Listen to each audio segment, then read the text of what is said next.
M Sivaprasad ഈ പറയുന്ന വിശദീകരണം, അതായത് കേന്ദ്രം ലോക്സഭയിലും രാജ്യസഭയിലും ഒരു ബില്ല് പാസ്സാക്കുന്നു, അത് നിയമമാകുന്നു,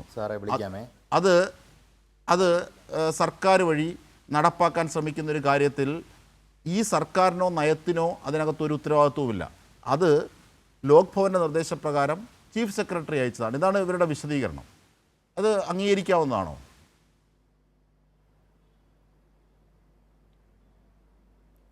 യഥാർത്ഥത്തിൽ ഈ ചർച്ച കോൺഗ്രസ് പ്രതിനിധി പറഞ്ഞ വാചകങ്ങൾ കേരളം മുഴുവൻ ഒന്ന് ശ്രദ്ധിച്ച് കേൾക്കുന്നത് വളരെ നന്നായിരിക്കും. എനിക്കറിയില്ല അദ്ദേഹത്തിന് എവിടുന്നാണ് വിവരം കിട്ടിയെന്ന്, അതിൻ്റെ സോഴ്സ് അദ്ദേഹമാണ് വെളിപ്പെടുത്തേണ്ടത്. പക്ഷേ സ്വാഭാവികമായി കോൺഗ്രസിൻ്റെ വക്താവ് എന്ന നിലയിൽ ഔദ്യോഗികമായി മുഖ്യമന്ത്രിയുടെ ഓഫീസിൽ നിന്നോ ബന്ധപ്പെട്ട അധികാരിയിൽ നിന്നോ ലഭിച്ച വിവരം അനുസരിച്ചാണ് അദ്ദേഹം ഈ ചർച്ചയിൽ അഭിപ്രായ പ്രകടനം നടത്തുന്നത്.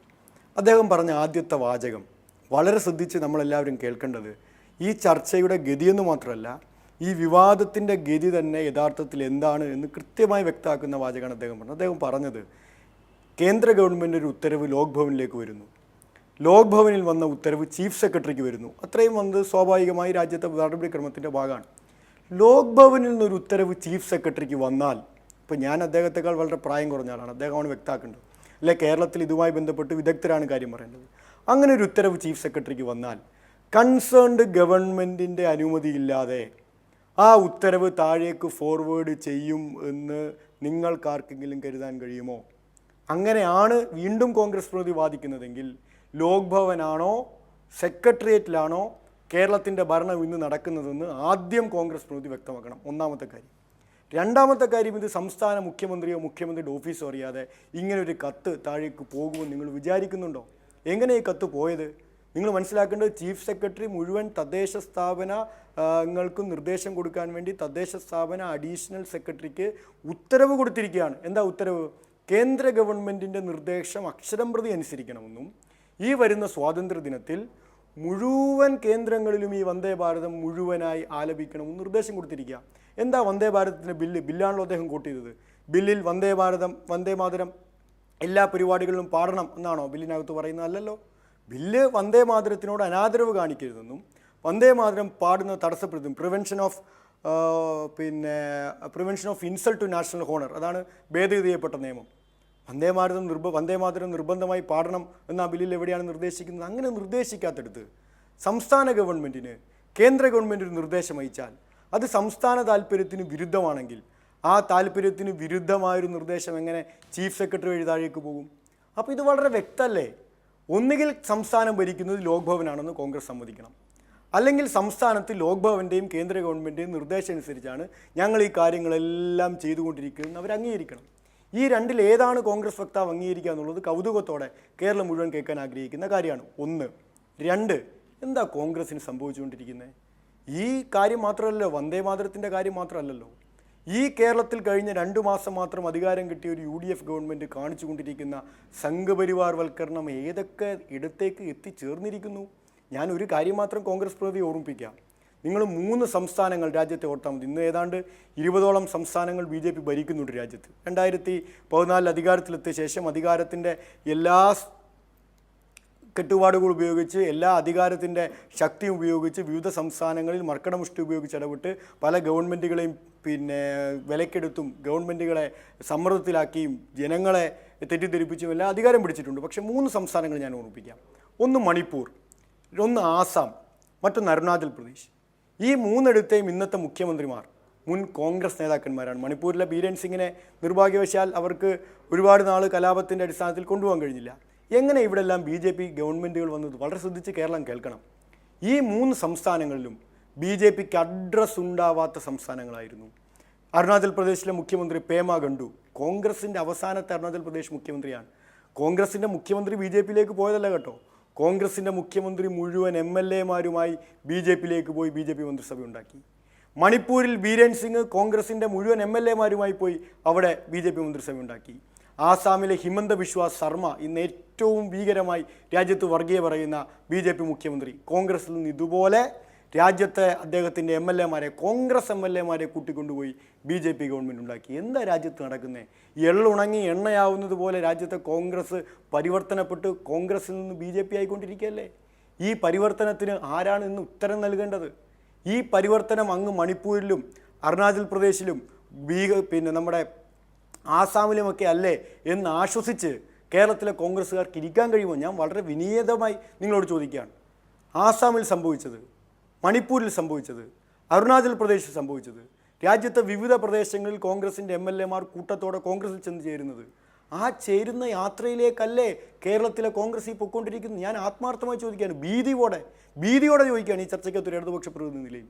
ആസാമിലും മണിപ്പൂരിലും അരുണാചൽ പ്രദേശ് സംഭവിച്ചത് നാളെ കേരളത്തിൽ ഇതാണ് ഗതിയെങ്കിൽ സംഭവിക്കില്ല എന്ന് കോൺഗ്രസിൻ്റെ വക്താവിനും ഹൃദയത്തിൽ കൈവച്ച് കേരളത്തിലെ ജനങ്ങളോട് പറയാൻ കഴിയുമോ? കഴിയാത്ത സ്ഥിതിയിലേക്ക് കേരളം പോകുന്നു. നിങ്ങൾ നോക്കി, ഈ ദിവസം നമ്മൾ ചർച്ച ചെയ്യുന്ന 4 പ്രധാനപ്പെട്ട വിവാദങ്ങൾ ഏതൊക്കെയാണ്?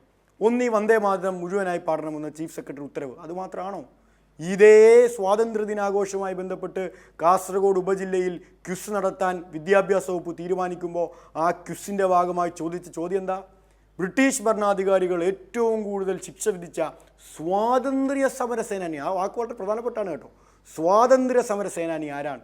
ഉത്തരമായി കേരളത്തിലെ വിദ്യാഭ്യാസ വകുപ്പ് കുട്ടികൾക്ക് പഠിക്കാൻ കൊടുത്തത് മഹാത്മാഗാന്ധിയുടെ പേരല്ല, ജവഹർലാൽ നെഹ്റുവിൻ്റെ പേരല്ല, ഈ രാജ്യത്തെ സ്വാതന്ത്ര്യത്തിന് വേണ്ടി പോരാടി അനേകായിരം വരുന്ന സ്വാതന്ത്ര്യ സമര സേനാനികളുടെ പേരല്ല, കോൺഗ്രസ് നേതാക്കന്മാരുടെ ആരുടെയും പേരല്ല, EMSഉം AKGയും ഉൾപ്പെടെയുള്ള കേരളത്തിലെ സമാദരണീയരായ സ്വാതന്ത്ര്യ സമരം, അവർ മുൻപ് കോൺഗ്രസ്സുകാരായിരുന്നു കേട്ടോ, അവരാരുമല്ല അവരുടെ ഉത്തരത്തിലുള്ളത്.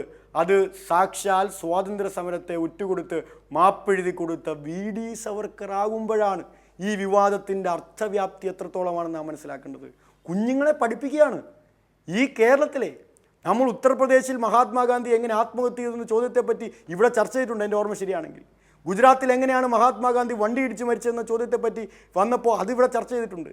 രാജ്യത്തിൻ്റെ വിവിധ ഭാഗങ്ങളിൽ മഹാത്മാഗാന്ധിയുടെ വധവും രാജ്യത്തിൻ്റെ ചരിത്രവും വക്രീകരിച്ച് അവതരിപ്പിക്കാൻ ശ്രമിച്ച സംഘപരിവാറിനെ പറ്റി ആശങ്കയോടെ ജനാധിപത്യ ഇന്ത്യക്ക് വേണ്ടി ചർച്ച ചെയ്ത രാജ്യത്തെ ഒരു പ്രധാനപ്പെട്ട സംസ്ഥാനമായ കേരളത്തിൽ ഇതൊന്നും കേരളത്തിൽ നടക്കുന്നില്ലല്ലോ എന്ന ആശ്വാസത്തോടെ അത്തരം വിഷയങ്ങൾ ചർച്ച ചെയ്തതാണ് ഇന്നലകളുടെ കേരളത്തിൻ്റെ ചരിത്രമെങ്കിൽ ഇന്ന് ഉത്തരേന്ത്യയിൽ, ഉത്തർപ്രദേശിൽ, ബീഹാറിൽ, രാജസ്ഥാനിൽ, ഗുജറാത്തിൽ, രാജ്യത്തിൻ്റെ വിവിധ ഭാഗങ്ങളിൽ നടന്ന ആ സംഘപരിവാർ അജണ്ടയുടെ പുനരാവർത്തനം കേരളത്തിൽ നിശബ്ദമായി ഭംഗിയായി RSSന് വേണ്ടി കോൺഗ്രസ് ചെയ്തുകൊണ്ടിരിക്കുന്നു. VD സവർക്കറെ നന്നായി വെള്ളപൂശി, ഏത് സാധാരണപ്പെട്ട കുഞ്ഞുങ്ങൾ, നമ്മുടെ ക്ലാസ് മുറിയിലിരുന്ന് പഠിക്കുന്ന കുഞ്ഞുങ്ങളുടെ മുന്നിൽ VD സവർക്കർ മഹാത്മാഗാന്ധിയേക്കാൾ, അതാണ് പ്രശ്നം, മഹാത്മാഗാന്ധിയേക്കാൾ മഹത്തരനായ സ്വാതന്ത്ര്യ സമര സേനാനിയാണെന്ന് രാജ്യത്തെ ഒരു കോൺഗ്രസ് ഗവൺമെൻറ് പഠിപ്പിക്കുന്നിടത്തേക്ക് ഈ കേരളത്തിലെ അവിടെയും വിവാദം അവസാനിച്ചോ? ഇന്ന് നാം ഈ ചർച്ച ചെയ്യുന്ന അതേ പരിവസ്ഥിതിയിലാണ് BJP നേതാവായ ഒരു കാപ്പ കേസ് പ്രതിക്ക് ജയിൽ ശിക്ഷ അനുഭവിക്കുന്ന അതേ വേളയിൽ കൗൺസിലർ സ്ഥാനം നഷ്ടപ്പെടാതിരിക്കാൻ വേണ്ടി തദ്ദേശ വകുപ്പിൻ്റെ കത്ത് തയ്യാറാക്കി ആഭ്യന്തര വകുപ്പിൽ കൊടുത്ത്, ആഭ്യന്തര വകുപ്പ് വഴി ജയിൽ വകുപ്പിൽ കൊടുത്ത്, ജയിൽ വകുപ്പിൽ നിന്ന് അവധിക്ക് അപേക്ഷ കൊടുത്ത് നഗരസഭയിലെ ഭരണം നഷ്ടപ്പെടുമായിരുന്ന BJPക്ക് കൈത്താങ്ങായി കേരളത്തിലെ UDF ഗവൺമെൻറ് വർദ്ധിച്ചത്. ഇതേ വേളയിലാണ് TG മോഹൻദാസ് എന്ന് പറയുന്ന ഏറ്റവും വൃത്തികെട്ടൊരു നപുംസകത്തെ, കേരളം കണ്ടിട്ടുള്ള ഏറ്റവും വൃത്തികെട്ടൊരു വർഗീയ നപുംസകത്തെ പുകഴ്ത്തുന്നതിന്, അവരെ സംരക്ഷിക്കുന്നതിന് അയാൾ നടത്തിയ ഏറ്റവും തീവ്രമായ വർഗീയ പ്രസംഗം, ഏറ്റവും ഭീകരമായ മ്ലേച്ഛമായ വിദ്യാർത്ഥികൾക്കെതിരെ നടത്തിയ വിദ്വേഷജനകമായ പ്രസംഗത്തിൻ്റെ പേരിൽ അയാളെ ഒന്ന് ചോദ്യം ചെയ്യാൻ, ഒരു അറസ്റ്റ് രേഖപ്പെടുത്താൻ കഴിവില്ലാത്ത ഒരു ആഭ്യന്തര വകുപ്പിനെ സംസ്ഥാന ഗവൺമെൻറ് നമ്മൾ കാണുകയാണ്. ഇതിനോട് കൂട്ടിച്ചേർത്ത് പറയേണ്ട ഒരു കാര്യമുണ്ട് കേട്ടോ. പവർ കട്ടിൻ്റെ പേരിൽ വീഡിയോ എടുത്തൊരു പാവപ്പെട്ട മനുഷ്യനെ ഫോൺ പിടിച്ചു വാങ്ങി പോലീസ് സ്റ്റേഷനിൽ വെച്ചിട്ട് നീ ഇനി ഫോൺ ഉപയോഗിക്കേണ്ടതില്ല എന്ന് മുഖ്യമന്ത്രി വിമർശനത്തിൻ്റെ പേരിൽ പറഞ്ഞ ആഭ്യന്തര വകുപ്പാണ് ഇത്രയും മ്ലേച്ഛമായ ഭാഷയിൽ രാജ്യത്തെ വിദ്യാർത്ഥി സമരത്തെ ആക്ഷേപിച്ച ഒരു പരമമഹാനെ, ഞാൻ നേരത്തെ പറഞ്ഞ നപുംസകത്തെ ഇന്ന് വാഴ്ത്തി കേരളത്തിനകത്ത് അരിയിട്ട് പൂജിക്കുന്നത്. ഈ വിവാദങ്ങളെല്ലാം കൂട്ടിച്ചേർത്ത് നിങ്ങൾ വായിക്കണം. ഈ വിവാദങ്ങളെല്ലാം കൂട്ടിച്ചേർത്ത് വായിക്കുമ്പോഴാണ് സംഘപരിവാരത്തിന് ഒരു കരിയില കൊണ്ടേൽക്കുന്ന സ്പർശത്തിൻ്റെ വേദന പോലും ഉണ്ടാവാതിരിക്കാൻ എത്രത്തോളം ജാഗ്രത കേരളത്തിൽ കാണിക്കാമോ ആ ജാഗ്രത സസൂക്ഷ്മം കാണിക്കും. അതാണ് അതിനകത്ത് പ്രധാനപ്പെട്ട ഞാൻ തിരിച്ചെത്താം. ശ്രീ എം ശിവപ്രസാദ്, ഞാൻ തിരിച്ചെത്താം.